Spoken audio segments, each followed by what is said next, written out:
ಇತ್ತ ಸುದೀಪ್ ಮುಂದೆ ವಿನಯ್ಗೆ ಕ್ಯಾಕಸ್ ಉಗಿದಿದ್ದಾನೆ ಪ್ರತಾಪ್ ಅಂತ ಹೇಳ್ಬೋದು. ಪ್ರತಾಪ್ ಹೇಳಿದ ಮಾತಿಗೆ ಒಂದು ರೀತಿ ಕಣ್ಣೀರೇ ಹಾಕಿದ್ದಾನೆ ವಿನಯ್ ಅಂತಲೂ ಕೂಡ ಹೇಳ್ಬೋದು.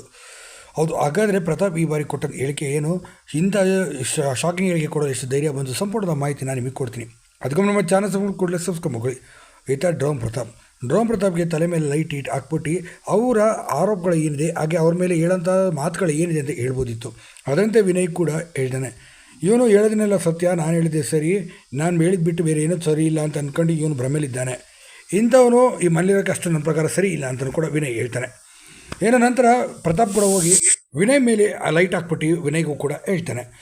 ಇವರು ಹೆಂಗೆ ಅಂತಂದರೆ ಅವರ ಜೊತೆಲಿರೋ ಆಟಗಾರರು ಏನೇ ತಪ್ಪು ಮಾಡಿದ್ರು ಕೂಡ ಹೇಳೋಕ್ಕೆ ಹೋಗೋದಿಲ್ಲ, ಎಲ್ಲದೂ ಸರಿ ಇದೆ ಅಂತಲೇ ಹೇಳ್ತಾರೆ. ಇದು ಅವ್ರ ಪಕ್ಕ ಸ್ಟ್ರಾಟಜಿ ಗೇಮ್. ಯಾಕೆಂದರೆ ಎಲ್ಲದೂ ಸರಿ ಇದೆ ಅಂತ ಹೇಳೋದು ಯಾಕೆಂದರೆ ಅವ್ರುಗಳ ತಪ್ಪುಗಳ ಆಗಿ ಅವರಾಗೆ ಹೊರಗೆ ಹೋದರೆ ನಾನು ಇಲ್ಲಿ ಗೆಲ್ಬೋದು ಎಂಬ ಸುಲಭವಾದ ಲೆಕ್ಕಾಚಾರ ವಿನಯರಲ್ಲಿದೆ. ಇದು ನನಗೆ ಚೆನ್ನಾಗಿನೇ ಅರ್ಥಕೊಂಡಿದ್ದೀನಿ, ಕೂಡ ನೋಡಿದ್ದೀನಿ ಸಹ ಅಂತಲೂ ಕೂಡ ವಿನಯ್ ಮೇಲೆ ಗಂಭೀರ ಆರೋಪ ಮಾಡಿದ್ದಾರೆ. ಈಗಾಗಲೇ ಇವರ ಮಾತು ಕೇಳಿ ಮನೆಯಿಂದ ಹೊರಗೋಗಿರೋರು ಕೂಡ ಇದ್ದಾರೆ ಅಂತ ಹೇಳಿದ್ದಾರೆ.